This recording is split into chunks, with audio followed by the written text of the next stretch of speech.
y'all, welcome back to the garage. Welcome back to the channel. Today, I'm doing a little bit of updating on the black C5 FRC Z06 Targa.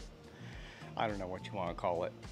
I don't know what to call it. If you're a new guy and you don't know about this car, well, I've owned this car for 20 some years. It looks like a Z06 or it looks like an FRC, but you may notice there's a little bit of a crease right there.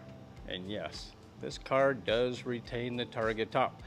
This vehicle started its life as a base model C5 Corvette coupe. After so many years, I got tired of seeing the glass, so I went ahead and did the conversion, but I retained the Targa top on it. And this is a car we're working on today. Anywho's it, we're not really here to talk about the outside of the car. What we're here to do today is to update these gauges. Now inside the car, you may ask yourself, why is it you're changing out those nice looking odometer gauges? Well, the reason I'm changing these out is my fuel pressure gauge quit working. The problem is with the gauge, it's not with the sending unit or the pickup or the wiring. I've already checked all that. And then secondly is, I put in my AFR gauge, which is down here, and let me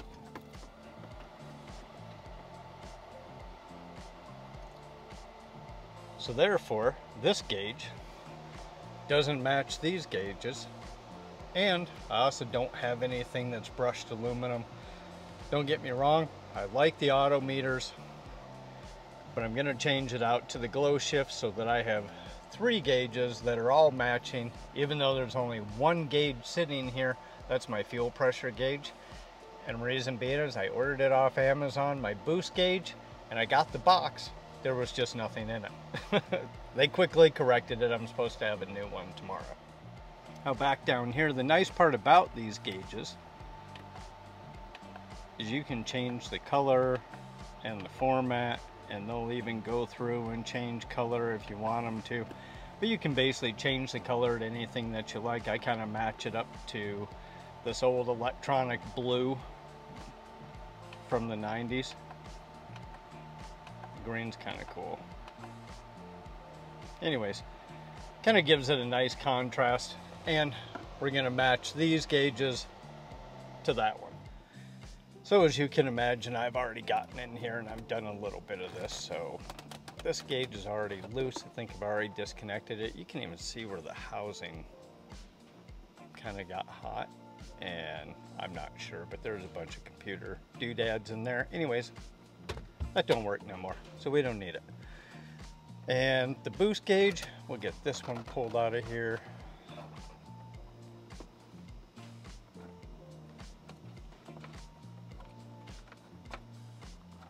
Oh, you know what? I'm gonna have some nice LED lamps that I'm gonna be able to reuse somewhere. Bonus. Got my boost gauge. This one we're not going to throw out the passenger window because it's still good. It may get reused on something else. So we're going to hold on to that one. I've already taken the screws out of my pillar pod, disconnected my shift light. Something just fell off. Wow, this thing's in tough shape. I should really order another one. I may just order another one. This thing is beat up.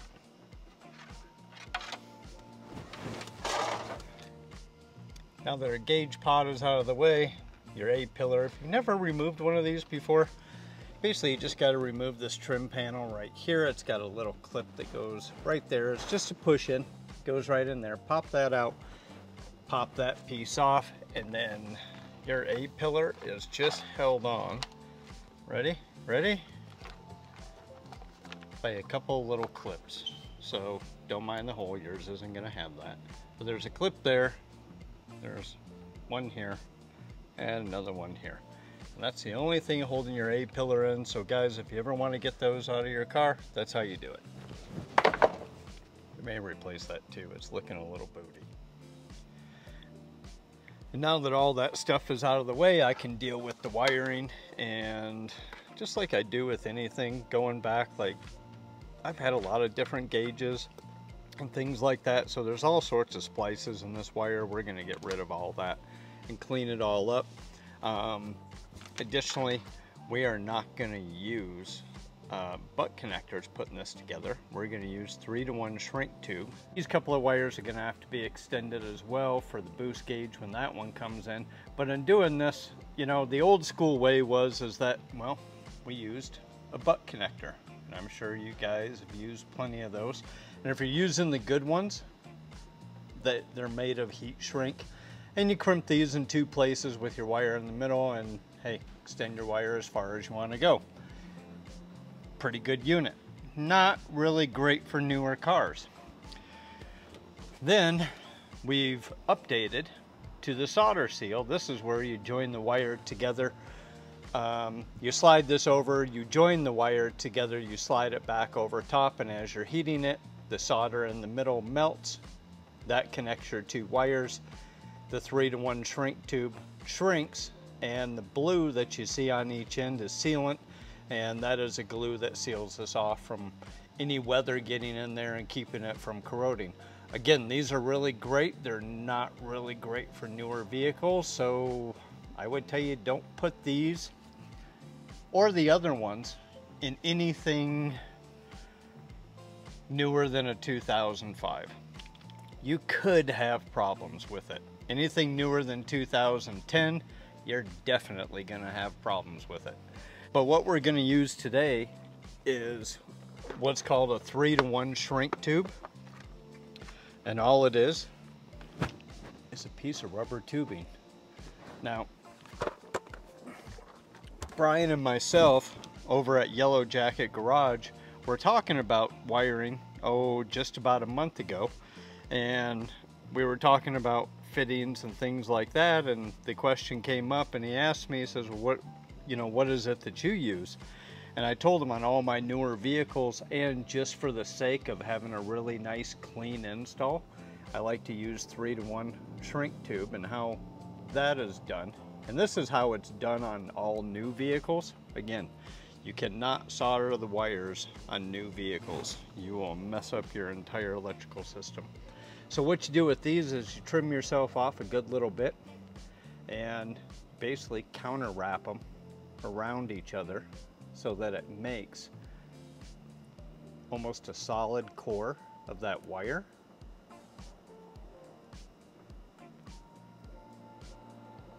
And when you're done, you just slide your 3-to-1 shrink tube right over the top of it. I should have turned that light on 10 minutes ago. Grab yourself a heat gun. Ooh, that's a little loud. There. Now, you may be thinking, man, that heat gun was on there for a long time. It was, and there's a reason for it. So, on the 3-to-1 shrink tube, if you look, once you've heated it down at the ends, you're gonna see a shiny reflection, and that is, there is sealant inside the 3-to-1 shrink tube, and when it shrinks down enough, what it's going to do is going to encapsulate that entire wire as well as the splice that you put into the middle, seal it off on the ends, and just like the solder seal, it's going to do the exact same thing. It's going to keep that wire from corroding, from moisture getting in there, from getting that green wire plague that you can't ever find. You guys know what I'm talking about that have had to chase that down, and we end up doing the exact same thing with the red wire.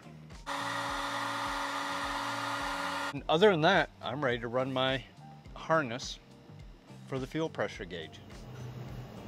All right, after 6 interruptions, let me kind of remember where I was, but back here underneath the hood, I've already got my wiring harness in place. I'm going to splice on the new end on the inside of the cabin because there's really no reason to change it. The pressure sending unit, they're basically all the same. They typically all have the exact same, and that actually comes with the glow shift. So comes with the harness, comes with your new sending unit, and that's hooked up to my Aeromotive fuel pressure regulator. Guys, I will put links to all of this stuff down in the comments. So now that I've gotten everything spliced in and I've done it all with that 3-to-1 shrink tube, and you see how nice that makes it? You just don't have that huge bulge there. But you may notice that I have a large piece of 3-to-1 shrink tube down here, and that's where all these harnesses are going to come together. And the reason I did that is because I'm always looking at other industries to see what I can use in the automotive world. And this comes from, you computer guys are going to like this. This comes from the computer industry, and it's still a split loom. It's just not that crappy plastic split loom. And this is so you can wrap all your computer cables. Well, computer cables aren't much different than what these are. So I use a lot of this in automotive because it's just a lot cleaner looking. It's a lot more expensive than the split loom that you're used to seeing.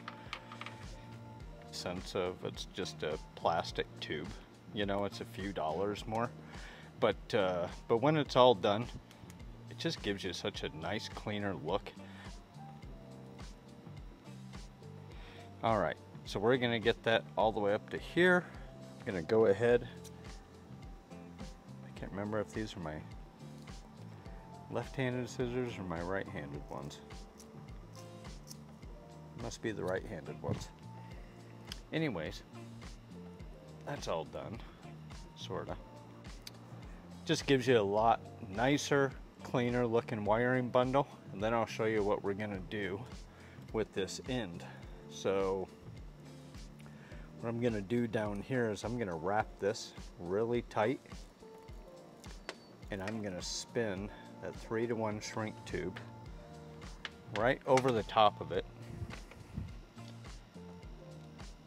Then I'm going to slide it into place right where I want it to be.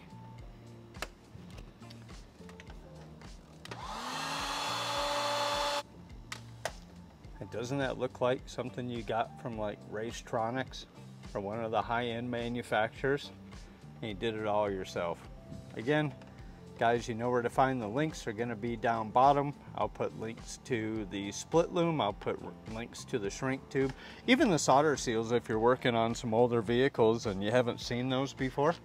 And then on this end, I'm going to end up doing the exact same thing. One at a time, I'm going to slide these through. They ain't fitting together.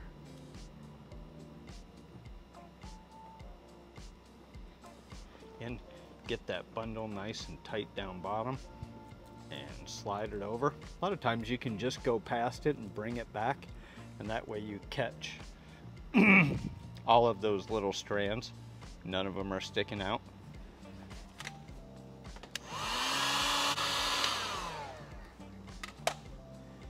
Isn't that nice and clean looking? I mean, it doesn't get any more professional looking than that. Although that's really cool, nobody's gonna see it, but what they are gonna see is our gauge, which is what we initially started talking about. So let's plug this in. I've already tested it once, obviously, before I did all this wiring and loom and everything. I know it works, but y'all don't know it works.